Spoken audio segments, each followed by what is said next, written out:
Oke, shalom saudara. Ketemu lagi ya. Saya ingin bahas di Yohanes 18 saudara. Yohanes 18 ayat 28 sampai 38. Yesus di hadapan Pilatus saudara. Maka mereka membawa Yesus dari Kayafas ke gedung pengadilan. Ketika itu hari masih pagi. Mereka sendiri tidak masuk ke gedung pengadilan itu supaya jangan menajiskan diri, sebab mereka hendak makan Paskah. Sebab itu Pilatus keluar mendapatkan mereka dan berkata, "Apakah tujuan kamu terhadap orang ini?" Jawab mereka kepadanya, "Jikalau ia bukan seorang penjahat, kami tidak menyerahkannya kepadamu." Kata Pilatus kepada mereka, "Ambillah dia dan hakimilah dia menurut hukum Tauratmu." Kata orang-orang Yahudi itu, "Kami tidak diperbolehkan membunuh seseorang." Demikian hendaknya supaya genaplah firman Yesus yang dikatakannya untuk menyatakan bagaimana caranya ia akan mati. Maka kembalilah Pilatus ke dalam gedung pengadilan, lalu memanggil Yesus dan bertanya kepadanya, "Engkau inikah raja orang Yahudi?" Jawab Yesus, Apakah engkau katakan hal itu dari hatimu sendiri, atau adakah orang lain yang mengatakannya kepadamu tentang aku? Kata Pilatus, "Apakah aku seorang Yahudi? Bangsamu sendiri dan imam-imam kepala yang telah menyerahkan engkau kepadaku. Apakah yang telah engkau perbuat?"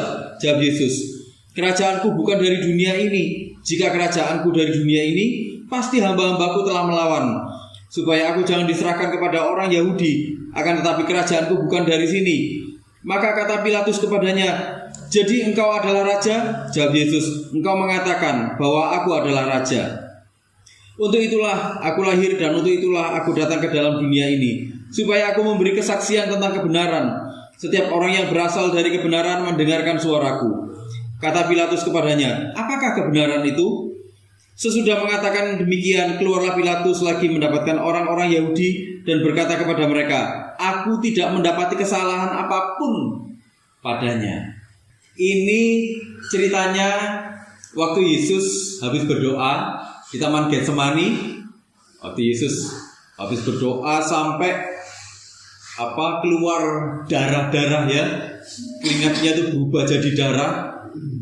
Terus habis itu datanglah segerombolan orang yang dipimpin oleh Yudas waktu itu. Yudas menunjukkan, ini yang harus kamu tangkap. Ya, apa yang terjadi waktu itu? Yesus merelakan dirinya ditangkap. Kalau Yesus melawan waktu itu bisa. Kita bisa baca di pasal sebelumnya bahwa orang-orang itu sampai rebah semua ya waktu mau nangkap Yesus. Yesus sebenarnya kalau mau melawan bisa, tapi Yesus merelakan dirinya ditangkap. Ini luar biasa ya saudara ya. Jadi Yesus ini ditangkap bukan karena kekuatan mereka, bukan karena itu bawa senjata, bukan karena mereka bawa sekelompok orang. Terus Yesus ditangkap. Yesus ditangkap karena merelakan dirinya. Nah, ini yang kita harus pahami. Nah, setelah itu saudara, singkat cerita, setelah dibawa ke tempatnya imam besar Kayafas dan sebagainya, ditanya-tanya, dihakimi dan sebagainya, dikirimlah ke tempatnya Pilatus, saudara. Dikirim ke tempatnya Pilatus. Orang-orang memfitnah Yesus. Dengan tujuan apa? Tujuannya ada di sini, Lukas 23 ayat 2, saudara. Di situ mereka mulai menuduh dia, katanya, "Telah kedapatan oleh kami bahwa orang ini menyesatkan bangsa kami dan melarang membayar pajak kepada Kaisar, dan tentang dirinya ia mengatakan bahwa ia adalah Kristus, yaitu Raja." Nah, ini mulai difitnah. Padahal Yesus malah nyuruh murid-muridnya bayar pajak, ya kan? Tidak ada satupun ajaan Yesus untuk memberontak terhadap Kaisar. Artinya apa? Kalau kita lihat sebelum-sebelumnya saudara ya, peristiwa-peristiwa sebelumnya, kita akan tahu bahwa imam-imam Yahudi mereka cari berbagai macam alasan, mereka cari berbagai macam cara bagaimana caranya supaya bisa menangkap dan membunuh Yesus. Cara-cara yang kasar berusaha dipakai, menghasut. Tapi imam-imam besar ini bahkan dikatakan mereka sebenarnya juga nggak punya cukup keberanian untuk frontal dengan Yesus. Kenapa? Karena banyak orang yang bersimpati dengan Yesus. Akhirnya mereka harus putar cara. putar otak, cari cara lagi. Gimana caranya? Nah, ini aja. Gimana kalau diadu sama kerajaan Roma? Diadulah sama kerajaan Roma. Ini fitnahnya. Saudara, kalau sudah difitnah seperti ini sebenarnya tuduhan yang serius. Tuduhan pemberontakan terhadap kaisar itu tuduhan yang sangat serius. Hukumannya mati, saudara. Hukumannya mati. Itulah kenapa kalau kita lihat di sini, saudara ya. Pertanyaan-pertanyaannya Pilatus selalu ngomong gini, engkau inikah raja orang Yahudi? Selalu pertanyaannya gitu kan. Terus jadi engkau adalah raja. Jadi Pilatus ini berusaha mendalami. Ini wawancara, ya, diwawancarai secara mendalam oleh Pilatus. Tapi Pilatus tidak menemukan Yesus bersalah, saudara. Ya. Di Lukas 23 ayat keempat itu juga dikatakan hal yang sama, bahwa Pilatus tidak mendapati Yesus melakukan kesalahan apapun. Jadi sebenarnya Yesus ini bersih. Ya. Sebenarnya Yesus ini bersih, tidak ada kesalahan, tidak melakukan dosa-dosa, tidak ada pemberontakan, tidak ada masalah moral dan sebagainya. Segala sesuatu yang dituduhkan itu salah semua. Pilatus tahu itu. Tapi inilah jalan yang harus ditempuh oleh Yesus untuk menebus dosa-dosa manusia. Dia difitnah, dia disalib, dia disiksa, dipermalukan untuk sesuatu yang dia tidak lakukan. Ya, itulah betapa besarnya kasih Tuhan. Saudara, motifnya imam-imam ini sebenarnya apa sih? Motifnya itu ada di Matius 27 ayat 18, saudara. Dibilang gini, Matius 27 ayat 18, ia memang mengetahui. Jadi Pilatus memang mengetahui bahwa mereka imam-imam ini telah menyerahkan Yesus karena apa? Karena dengki, saudara. Imam-imam ini luar biasa, saudara. Luar biasa rusaknya sebenarnya. Secara mentalitas ini rusak sekali. Ya. Motifnya itu karena dengki. Kenapa mereka dengki? Kenapa mereka iri sama Tuhan? Karena Yesus menjauhkan banyak orang ini dari imam-imam. Pengaruhnya Yesus terlalu besar. Bagaimana ada begitu banyak orang-orang, termasuk pemungut cukai, yang dianggap mereka itu najis, pekerjaannya itu haram, najis, orang-orang yang dianggap berdosa, ditolak oleh sistem religi yang dikembangkan oleh imam-imam ini. Orang-orang seperti pemungut cukai, gitu-gitu itu ditolak, saudara. Mereka dianggap sampah. Tapi di tangan Yesus, waktu mereka mengalami perjumpaan dengan Yesus, apa yang terjadi? Kita lihat satu contoh. Ada Sakius yang hidupnya berubah. Dia mengalami pertobatan waktu berjumpa dengan Yesus. Itulah kenapa orang-orang waktu ketemu sama Yesus mengalami perubahan. Ada begitu banyak simpati. Orang mendengar khotbah-khotbahnya Yesus. Khotbah-khotbahnya luar biasa, punya kuasa. Gak cuma sekedar teori, gak cuma sekedar pengetahuan, gak cuma sekedar tuntutan-tuntutan agamawi. Beda dengan imam-imam ini. Mereka itu meletakkan beban ke orang-orang, kamu bersalah, kamu bersalah, kamu bersalah. Sementara mereka sendiri gak ngelakoni. Imam-imam Yahudi ini gajah dibelangkoni, saudara. Ya, iso khotbah, gak iso ngelakoni. Ya gitu. Itu imam-imam Yahudi waktu itu seperti itu. Gajah dibelangkoni. Sementara mereka melihat bagaimana Yesus, firman itu hidup. Apa yang dikatakannya, apa yang diajarkannya itu mengubahkan hidup banyak orang. Itulah kenapa Yesus kemana-mana diikuti banyak orang. Bikin imam-imam ini jadi iri, saudara. Iri. Itulah kenapa saudara bisa lihat di pasal-pasal sebelumnya, saudara, ya, di kisah-kisah sebelumnya, bagaimana imam-imam itu berusaha menjebak Yesus supaya dia terjebak dengan perkataannya sendiri, terjebak dengan pengajaran-pengajarannya sendiri, berusaha menjebak Yesus dengan logika-logika. Kalau dia salah, ya, kalau dia sampai salah, wah, dia bisa dilempari batu, dirajam batu, atau diapakan, ya kan? Tapi itu nggak pernah terjadi, saudara. Nah itu loh. Jadi imam-imam Yahudi ini dengki, iri. Kenapa? Karena segala sesuatu yang dikerjakan oleh Yesus. Apakah mereka tahu bahwa Yesus ini Tuhan? Saya rasa mereka tahu. Tapi kenapa mereka menolak Tuhan, imam-imam Yahudi? Atau sebagian orang-orang Yahudi ini menolak Tuhan, kenapa? Karena Tuhan Yesus tidak menjadi Mesias seperti yang mereka inginkan. Yang mereka inginkan apa? Mesias yang mereka bayangkan adalah Mesias yang turun ke dunia, ya, membuat satu kerajaan yang melawan kerajaan Romawi dan melepaskan mereka dari belenggu kerajaan Romawi. Itu dalam bayangannya mereka. Mereka nggak lihat Yesus membangun kerajaan yang seperti itu. Itulah kenapa mereka kecewa dan mereka menolak Yesus. Belum lagi ini orang-orang semakin banyak yang makin mencinta Yesus. Wah hebat, melakukan mujizat luar biasa, melakukan segalanya luar biasa. Nah itu ya saudara ya. Itu. Nah satu yang luar biasa adalah fitnah dan rencana pembunuhan Yesus itu dieksekusinya itu menjelang apa saudara? Menjelang Paskah. Dikatakan gini kan saudara, ya, di ayat 28, mereka sendiri tidak masuk ke gedung pengadilan itu supaya jangan menajiskan diri, sebab mereka hendak makan Paskah. Jadi ini mereka mau melakukan ritual agama, ya. Ini mereka mau melakukan ritual agama, tapi pikirannya jahat, saudara. Mereka merancangkan pembunuhan. Ini menurut saudara gimana, saudara? Ini imam-imam loh, saudara ya. Ini imam-imam ngerti loh ya, ngerti Taurat, ngerti kitab-kitab. Mereka bukan orang bodoh-bodoh, saudara. Mereka orang pintar-pintar, tapi mereka merencanakan pembunuhan berdampingan dengan rencana mereka untuk perayaan. Wah, kira-kira ini epic nggak, saudara? Luar biasa ya orang-orang kayak gini ya. Ini loh, saudara.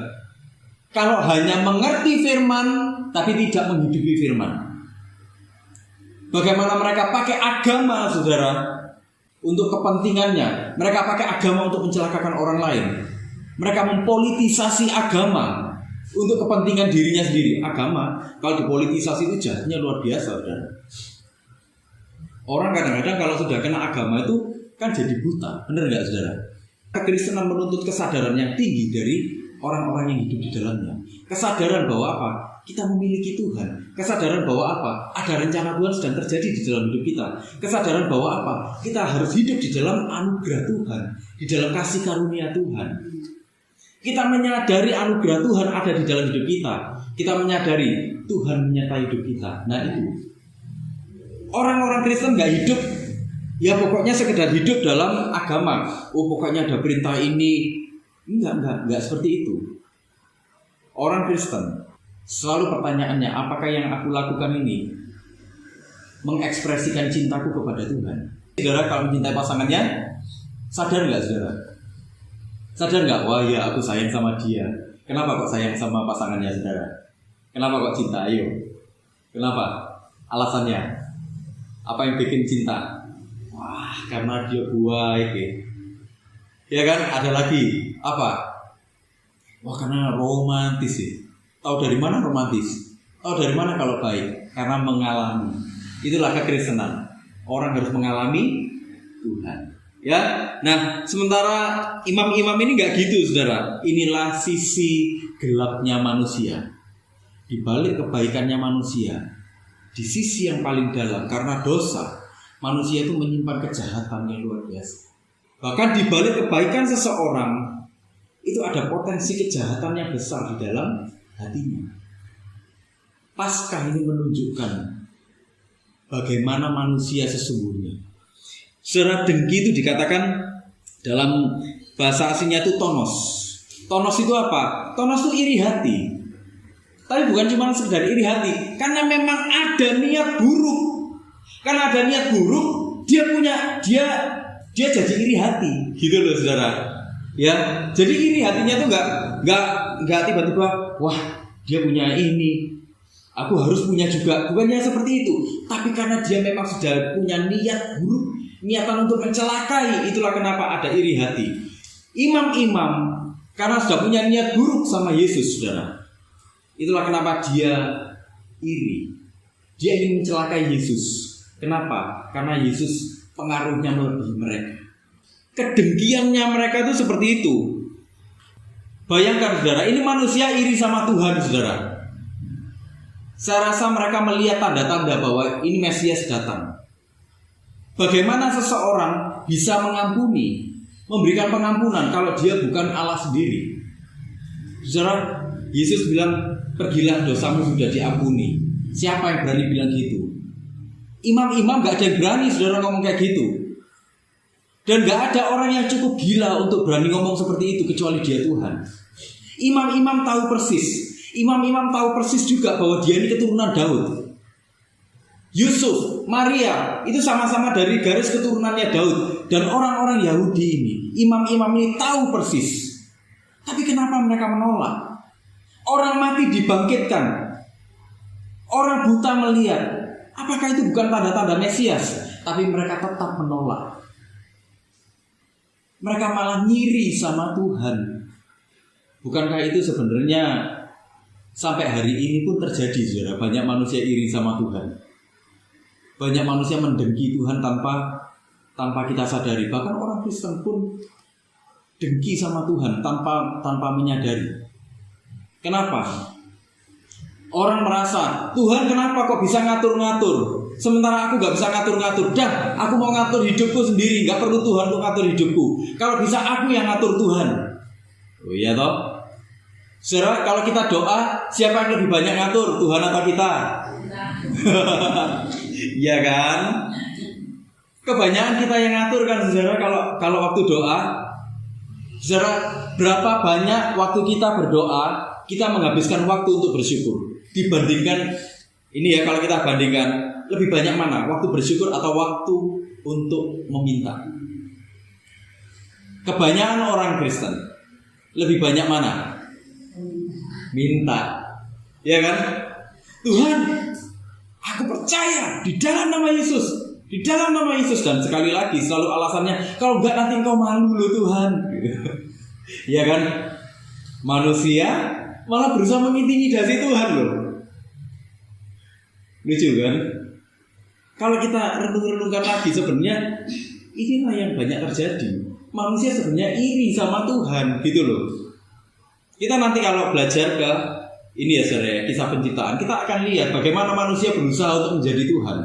Manusia berusaha menentukan nasibnya sendiri. Padahal manusia sejak awal diciptakan untuk apa? Untuk memenuhi harapannya Tuhan, untuk hidup di dalam pelukannya Tuhan, hidup di dalam rencananya Tuhan. Tapi manusia ingin jalan sendiri-sendiri. Kamu Tuhan, aku juga jadi Tuhan. Wes, ayo podo Tuhan nih, gimana ini? Gitu loh. Ya kan? Nah, inilah manusia, jahatnya manusia. Justru karena mereka ingin jadi seperti Tuhan, mereka iri sama Tuhan, saudara. Mereka ingin mengendalikan segala sesuatunya. Untuk apa? Untuk memuaskan keinginan berdosanya. Kalau kita perhatikan Yesus, saudara, Yesus ini pernah gak ngajar untuk cari keuntungan pribadinya? Gak ada ya. Gak ada Yesus cari keuntungan pribadi ya, untuk popularitasnya gitu. Gak ada ya. Semuanya untuk apa? Supaya mereka kembali kepada hati Tuhan. Kita lihat bagaimana orang-orang mengalami Tuhan, bagaimana orang-orang itu kembali kepada hatinya Tuhan. Itu pelayanannya Yesus. Yesus melakukan mujizat. Mujizatnya ini untuk memuaskan kedagingan atau untuk membuat orang kembali, saudara. Membuat orang kembali kan prioritasnya. Jadi Yesus gak punya tendensi untuk apa? Untuk memenuhi egonya manusia, enggak. Ada sekali waktu kita melihat ya, bagaimana ada 10 orang kusta ya, ada 10 orang kusta. Ada orang-orang kusta, sekelompok orang kusta disembuhkan sama Yesus. Berapa yang kembali, saudara? Cuman 1. Ya, cuman 1. Yesus sedang menunjukkan bagaimana orang kalau sudah dipenuhi dengan ego, begitu apa yang mereka dapatkan selesai juga sudah hubungan mereka dengan Tuhan. Ya kan? Fokusnya Tuhan bukan ada di situ. Fokusnya Tuhan adalah waktu hati kita kembali kepada hati Bapa. Itu ya saudara ya. Nah, imam Yahudi itu justru mengajar yang sebaliknya. Kita pernah belajar tentang bagaimana seorang ini ya, janda miskin yang memasukkan uang ke tempat persembahan. Ya, ke tempat persembahan. Yesus bilang apa? Orang ini justru dia ngasih yang lebih besar daripada orang-orang itu. Kenapa? Karena dia justru memberikan semua yang dia miliki.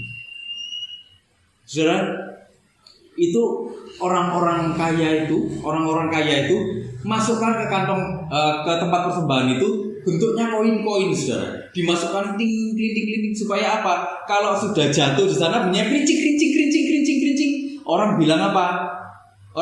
Wih, dia ngasihnya luar biasa, itu banyaknya. Yang kayak gitu-gitu, saudara. Padahal menurut Tuhan itu nggak berharga sama sekali. Apa yang terjadi? Tuhan lihat gini. Kamu orang-orang Farisi, imam-imam itu menekan janda-janda. Itu saudara, haknya janda-janda banyak yang dirampas oleh imam-imam. Mereka menekan orang dengan aturan-aturan Taurat, sementara mereka sendiri nggak melakukan. Mereka orang-orang yang munafik dalam pengajaran. Ini berbanding terbalik. Jadi dalam peristiwa Paskah ini kita justru melihat ada sesuatu yang sangat kontras antara hati Tuhan dengan hati manusia. Bagaimana hati manusia kalau tidak ada di dalam Tuhan, saudara? Hati manusia itu benar-benar rusak sebenarnya. Benar-benar rusak. Begitu manusia jatuh dalam dosa, rusaknya itu total. Orang-orang ini kalau kita lihat, orang-orang imam-imam ini, orang-orang Farisi, religiusitasnya itu, saudara, mereka itu kelihatannya orang yang rohani, berdoa di pinggir-pinggir jalan, ngomongnya keras-keras. Mereka ngomongnya Adonai, wah, misalnya gitu-gitu ya. Mereka berdoa keras-keras, memuji keras-keras, supaya apa? Supaya dapat pengakuan, wih, dia orang imam-imam ini luar biasa rohaninya. Banyak yang kayak gitu kan sekarang, saudara. Mengejar pelayanan untuk apa? Untuk mengejar keuntungan pribadi. Benar nggak? Berapa banyak kita melihat pada akhirnya ada orang-orang yang memanfaatkan pelayanan-pelayanan seperti itu untuk apa? Bahkan kasus-kasus pelecehan terjadi. Ya, hal-hal seperti itu banyak terjadi. Jadi kita bisa lihat manusia dalam sisi berdosanya menginginkan apa? Segala sesuatu untuk dirinya sendiri. Kemuliaan, hormat, popularitas, fasilitas, semua untuk dirinya sendiri. Sisi jahatnya manusia itu menghasilkan kejahatan dan luka bagi orang lain, ya, saudara ya. Saudara, sebenarnya itu ironis.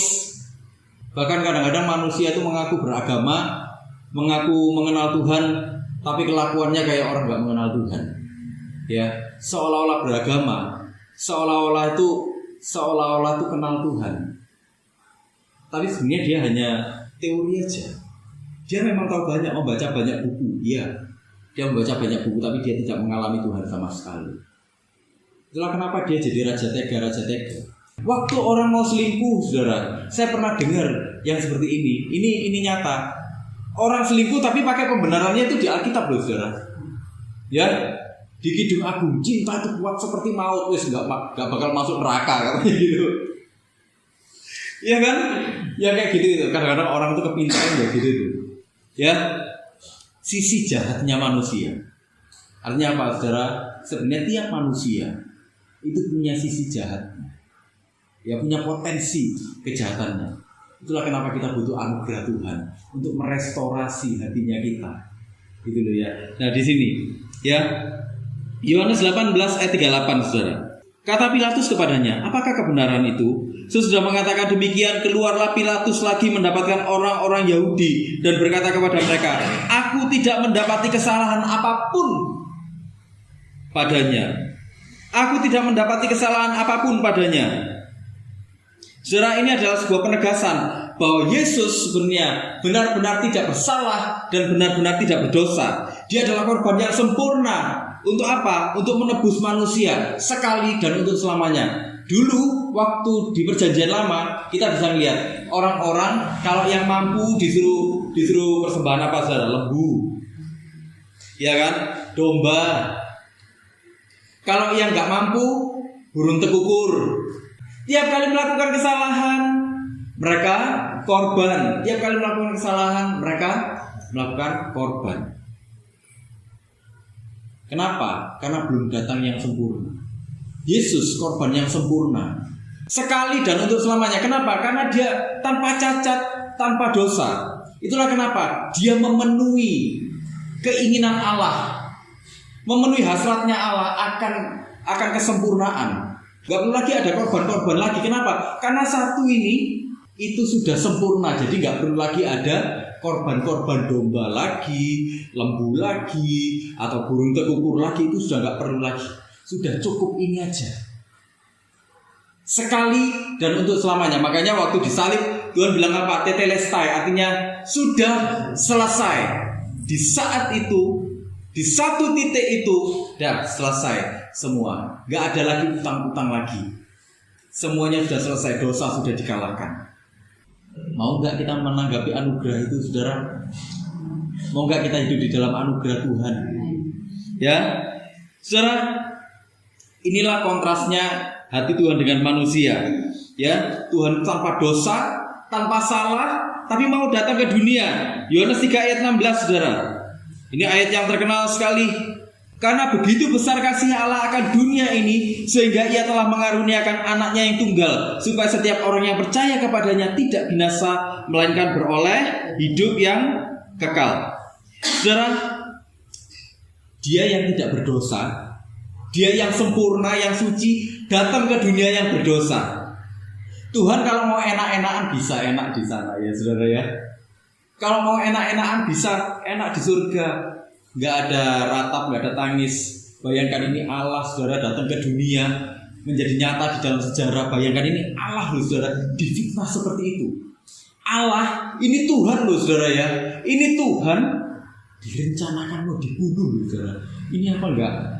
Apa namanya? Wah, ini keterlaluan ini. Bayangkan, Tuhan kita tuh yang seperti itu. Tuhan kita tuh merelakan dirinya telanjangi. Merelakan dirinya apa? Dihina. Merelakan dirinya apa? Difitnah. Saudara, kalau difitnah demi orang lain mau nggak, saudara?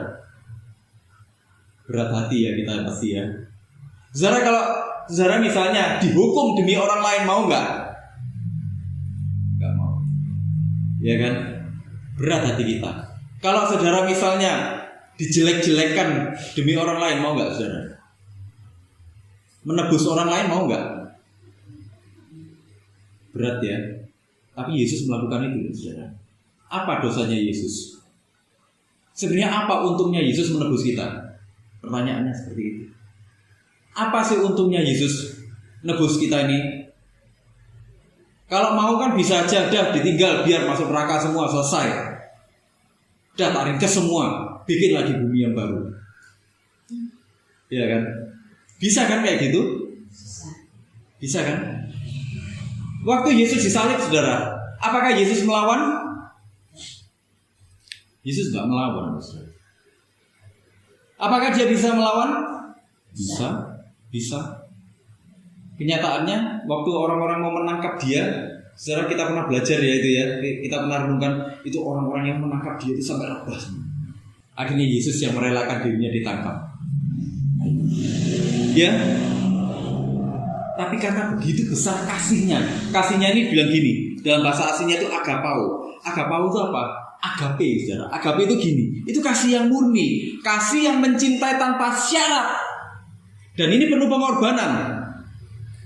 Kasih yang ideal, kasih yang sempurna.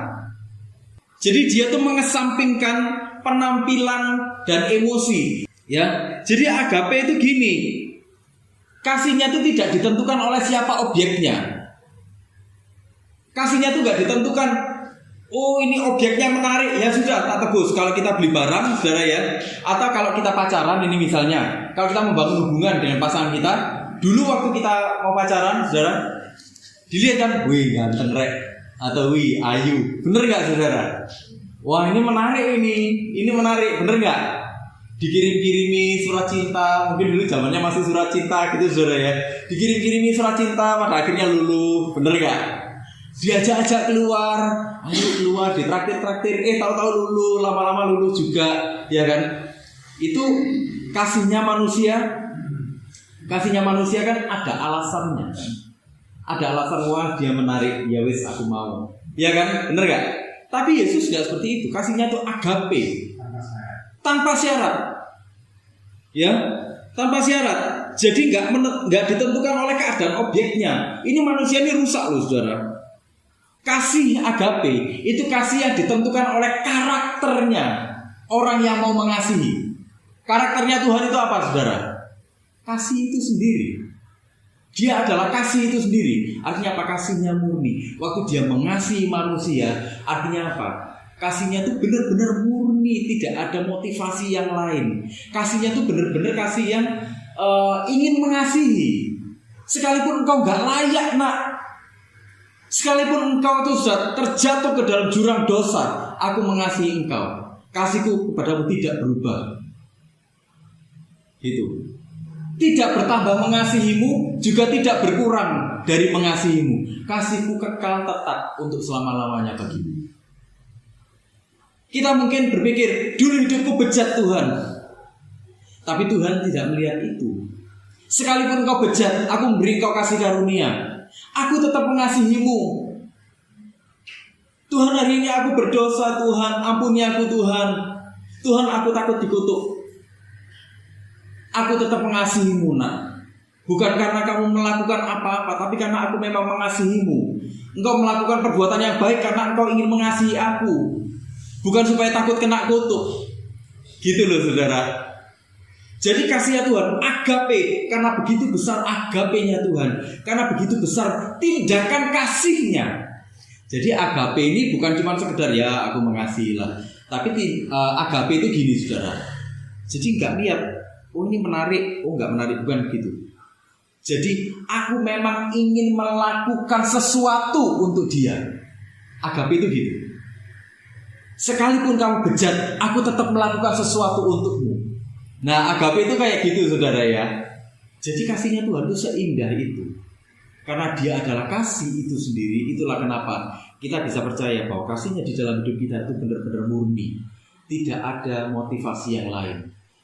Ya, jadi saudara, jangan pernah berpikir, wah kalau nggak melakukan ini itu nanti dikutuk sama Tuhan. Enggak, saudara ya. Jadi saudara, kasih agape itu pilihan yang diambil dengan sengaja. Gitu loh, saudara. Tuhan Yesus sengaja mengasihi kita semuanya. Sengaja. Jadi dia ini bukan pilihan spontan loh, saudara, tapi pilihan berdasarkan apa? Berdasarkan akal sehatnya, berdasarkan karakternya Tuhan. Aku sengaja memilih kamu, sekalipun kamu bejat, sekalipun kamu rusak, aku sengaja mengasihi kamu. Wah, gitu. Kalau kita memahami ini, saudara, kita akan mengerti betapa berharganya hidup kita dari Tuhan.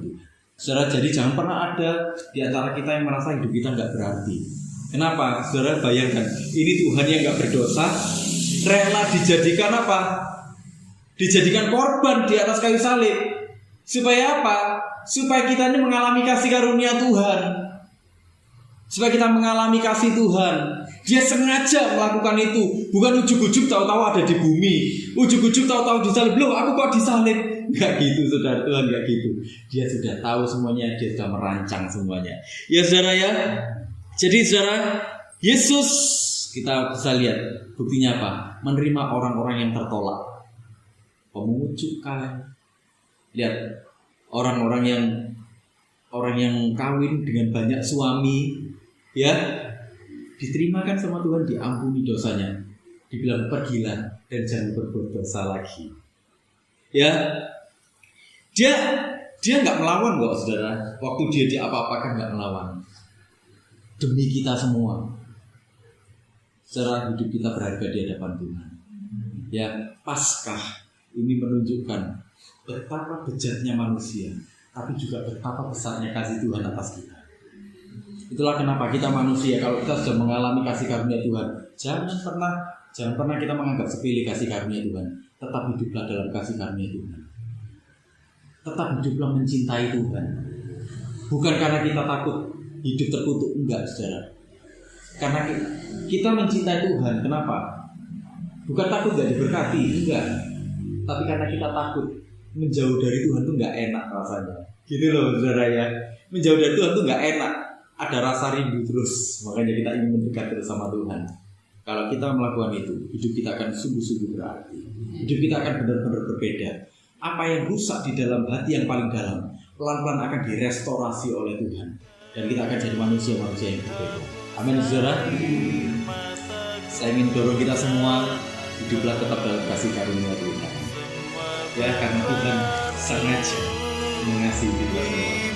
Mari kita sama-sama berdoa. dengan kasih